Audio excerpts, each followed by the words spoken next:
Hello, YouTube. So over the course of my life, I have run into two people that we might consider manipulators. At least they were manipulating me. And I have always found that manipulation is a very special kind of emotional abuse. It's intimate. It gets to know you first. Sometimes it even takes you out to dinner.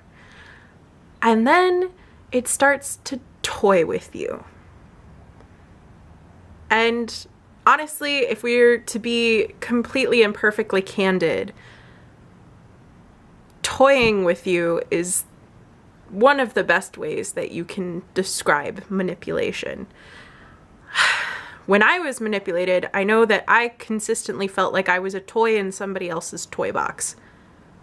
And that they were only going to take me out and play with me if I was the perfect and bestest toy ever.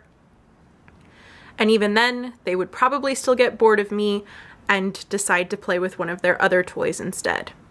And a lot of times those other toys were my friends. And that wasn't okay. Because nobody deserves that. But we're not speaking candidly today. Not quite.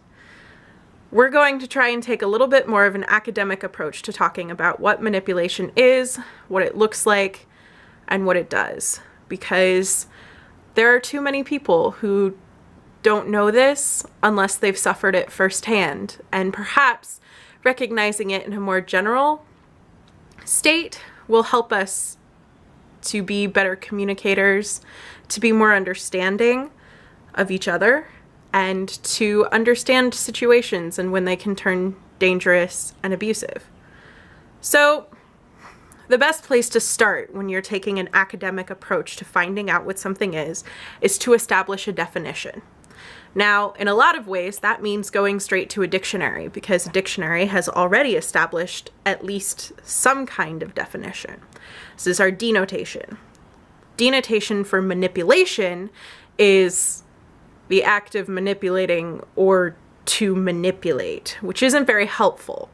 For the record, using a word, a root word in your definition for another word, never a good idea.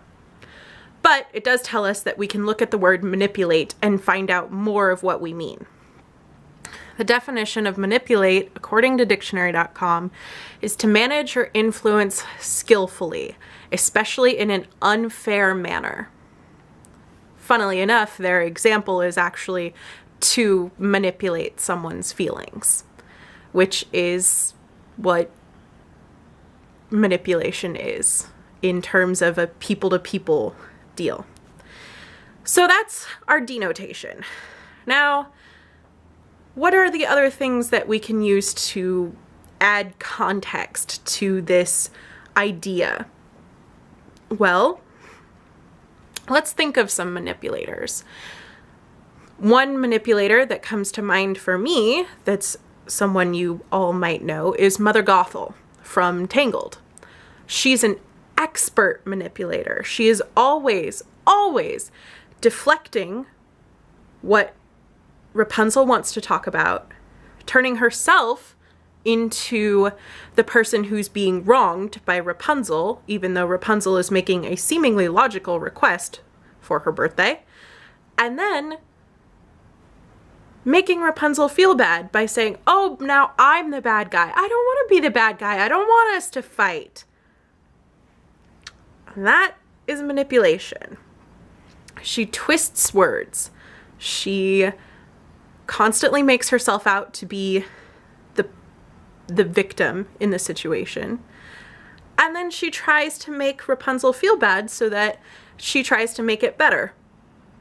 Rapunzel tries to make it better. And this is a lot of what the behavior patterns of someone who is manipulative does. And there are other nuances to it. A lot of times we see people who lie by omission. They will tell one person one thing and somebody else something totally different to make both parties believe whatever it is that the person wants them to believe. They will constantly try to assure you that they are your friend and that you can tell them anything when they do not tell you anything in return. They will show you consistent lack of respect, whether that's by asking you advice and then completely and totally disregarding it without giving you any explanation why, refusing to respect your personal space or any other boundaries that you may insist upon or ask for. And then they will also sometimes try to make it sound like the reasonable requests you are making are completely out of line and crazy. And this serves to invalidate your feelings and make you feel bad, which is something that if you're trying to get someone to do what you want, they'll do. So that is some of the things that happen in manipulation. It is emotional abuse. You are being toyed with if those things are going on, and it's hard to find resources about manipulation specifically without going straight to psychologists or ending up at relationship abuse websites. And that's really scary and frustrating because while manipulation is a form of emotional abuse, it's one of the most intimate and sinister ones out there, and clearly we need to be having conversations about it. So for any of my younger followers who have experience with this or don't, I hope that this can help you in some way. I hope that this conversation that I am trying to start goes somewhere. If you noticed any kind of tips or tricks that I left out about what manipulation is and what it looks like, I genuinely hope that you can leave them down in the comments below. And my last sort of parting thought here about how to handle people who are manipulating you is that if they are always twisting your words, the best thing you can do to make sure that they don't twist is to not give them words.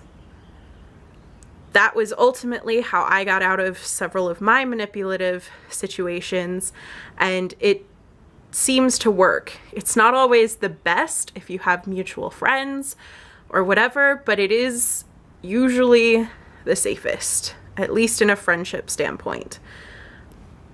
So yeah, that's been Real Talk with Untapped Inkwell, and I will talk to you all next week. Bye, YouTube.